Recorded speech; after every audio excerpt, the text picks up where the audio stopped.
The Pit was announced at E3 2021 as a new map coming to Fallout 76 in 2022, but what is really known about it so far? That's what I will explore in this video. Hello everyone, welcome back to another Fallout 76 video. It has been a while, I know, I have some explaining to do, but basically I needed a break from the internet, and then my first COVID vaccine came with a full side effect package. Not pleasant at all, I can tell you that much. Anyway, I'm back, and in this one I will share everything I discovered about the first expedition's map we are getting for 76. It will be called the Pitt in Pennsylvania, and it's the same exact city featured in a DLC for Fallout 3, except the timeline will be very different. Even though Bethesda hasn't unveiled much yet, there is plenty of information around, which can give us a clear picture of what's coming. Okay, so without any further delays, let's dive right into the details. Are you ready?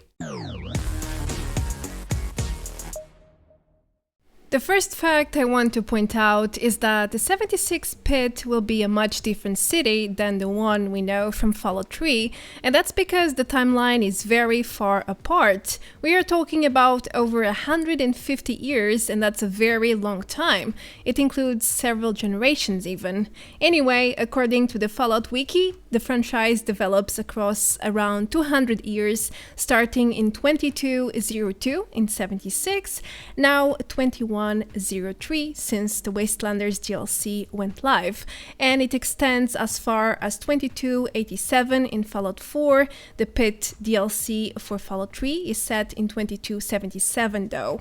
So it is clear that the timeline gap from Fallout 3 to 76 is exactly 174 years.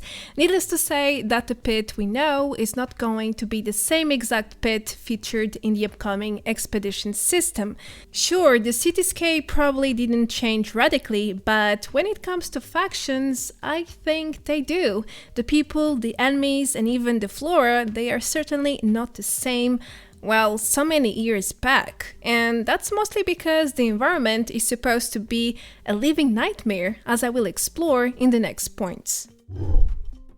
Now, before we move on to any more lore, do let me point out the obvious. A few months ago, Bethesda unveiled to the rock, paper, shotgun that players would be able to interact with a vehicle in order to access the expedition system, following the same logic used in one of their Fallout 4 DLCs, Far Harbor, where players could interact with a boat to access a new map. Pretty cool. We have been wondering ever since what vehicle would Bethesda choose for 76, and now we have the answer.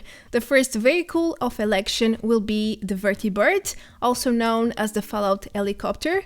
How can we be so sure? Well, most of the Pit Expedition's trailer features one, so it's pretty much pointing out the obvious, I think. Players will be able to travel to this city by Vertibirds, and that makes a lot of sense. After all, from Appalachia, let's take Morgantown as a reference.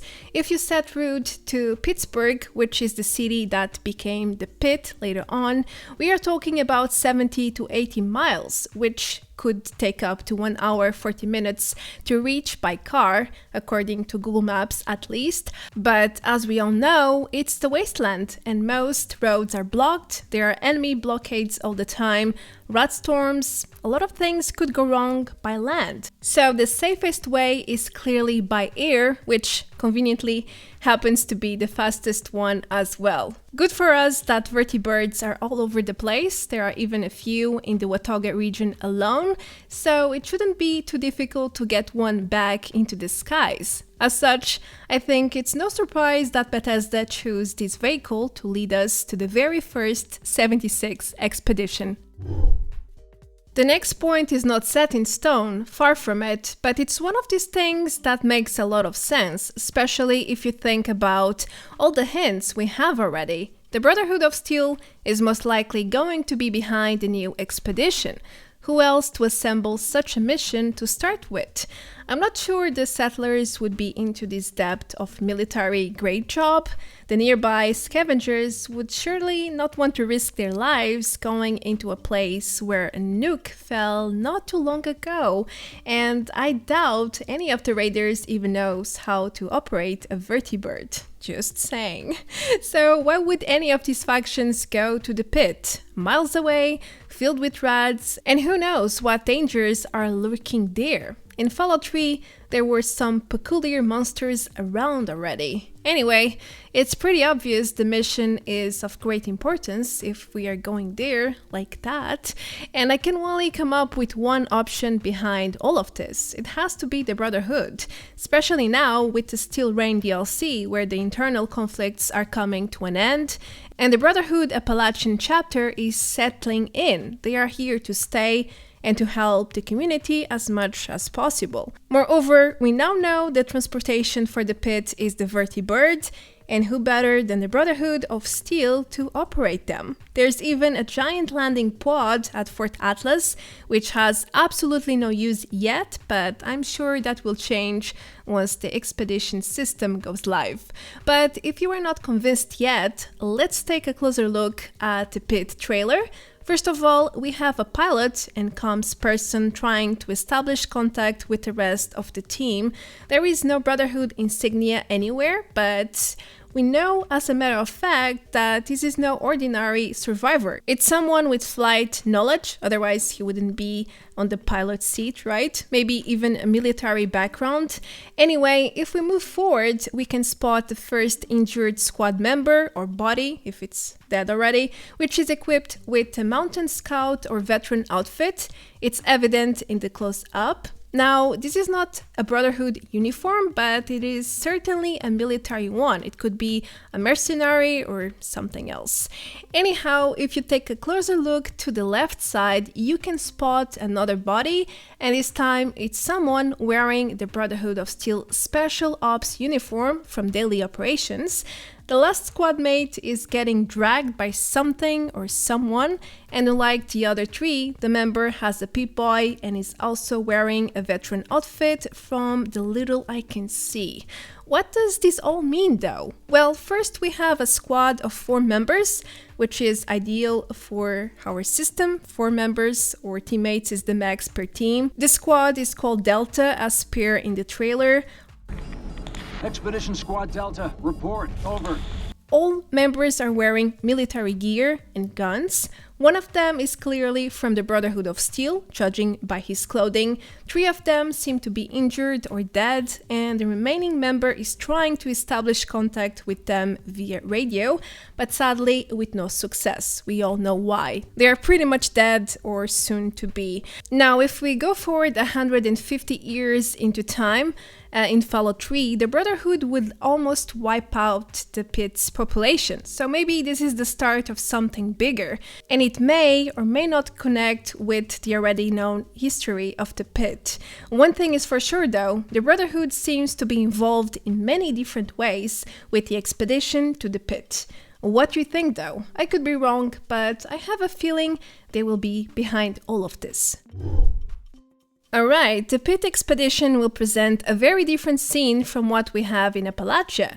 I would risk to say the environment will look and feel like you are constantly playing inside a nuked area.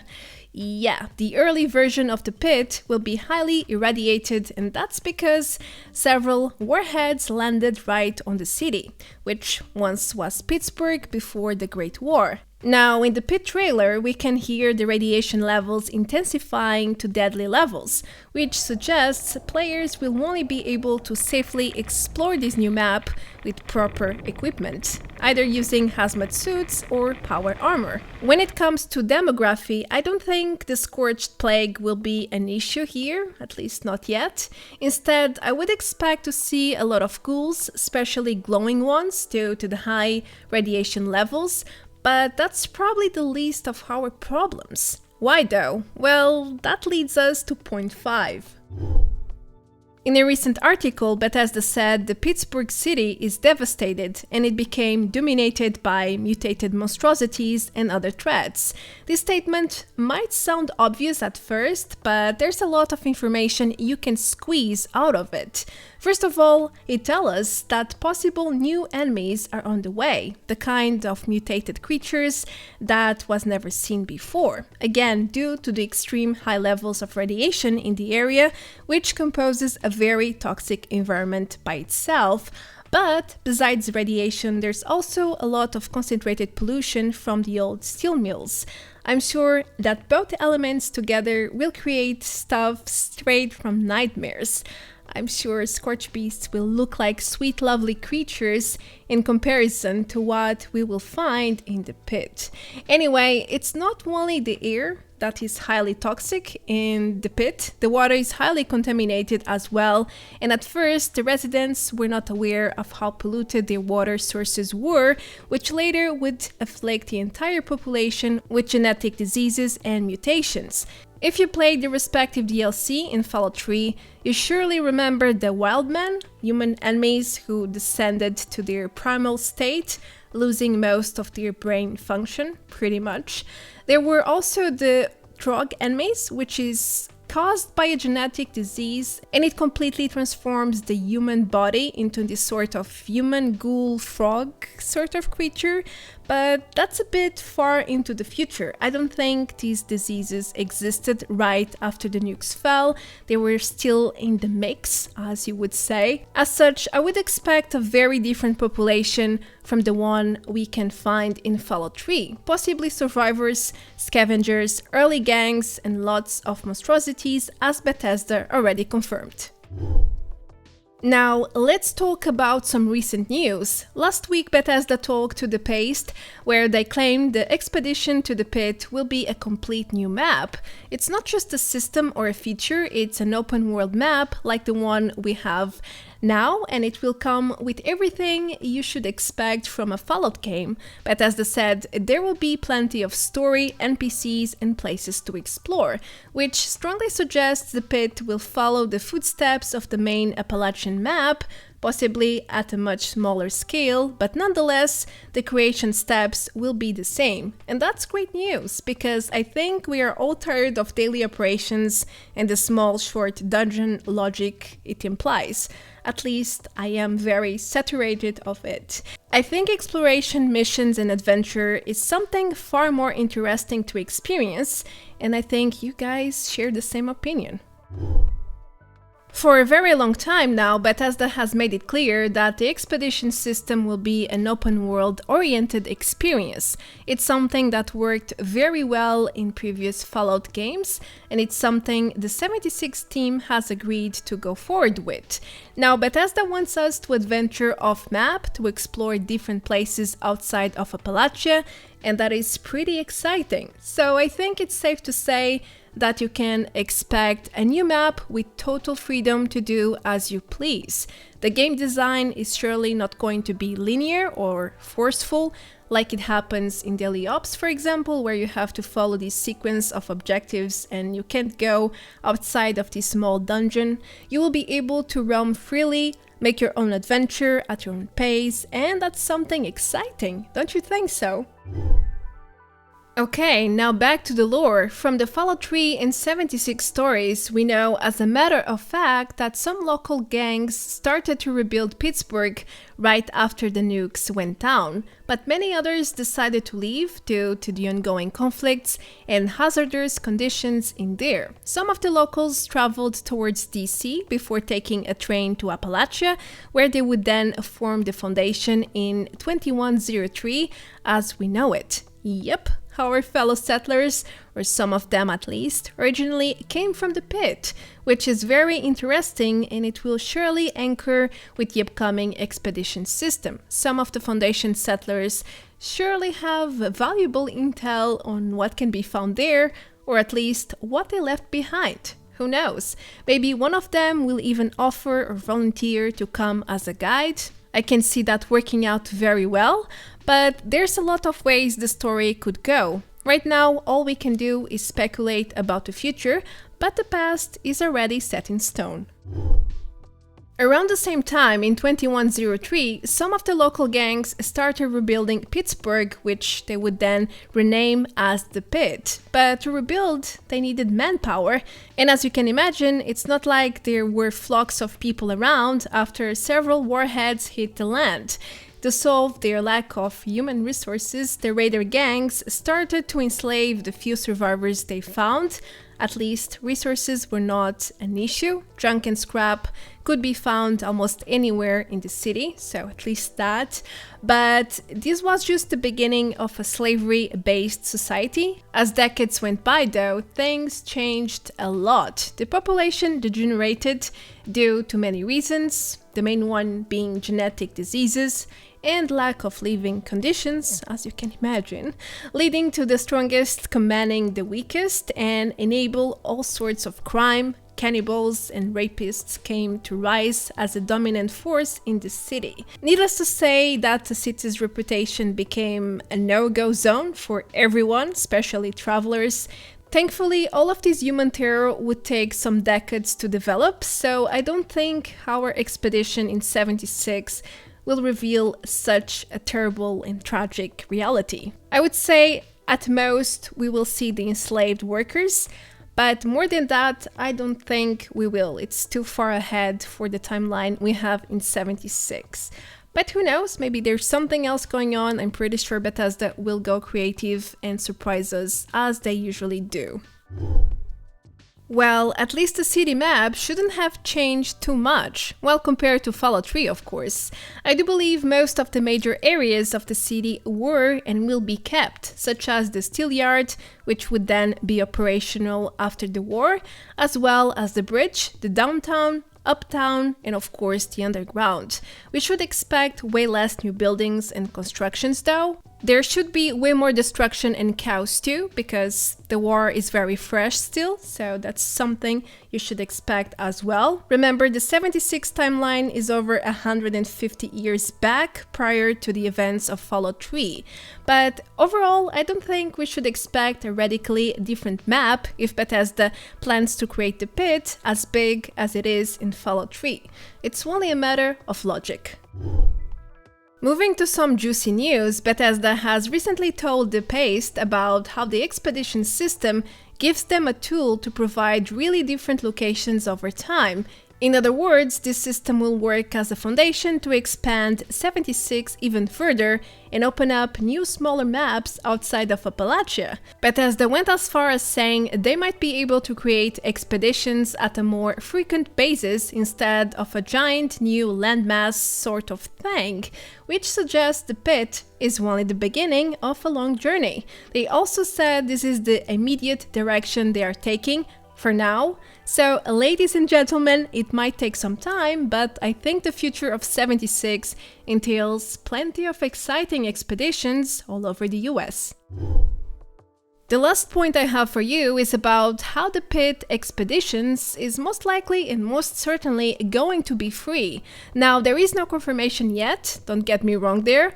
I searched a lot and nope, there's nothing official so far, but Bethesda has always said all future content would release with no cost, even before 76 released. Moreover, almost 3 years later, Bethesda has yet to release a paid DLC, which means they kept their word pretty well, and there's nothing hinting that things may change anytime soon.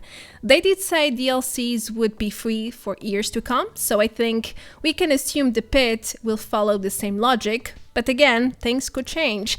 There is no official statement yet about whether or not the Pit will be free, and this new map is only coming in 2022. So yeah, there's plenty of water to go under the bridge until the time comes.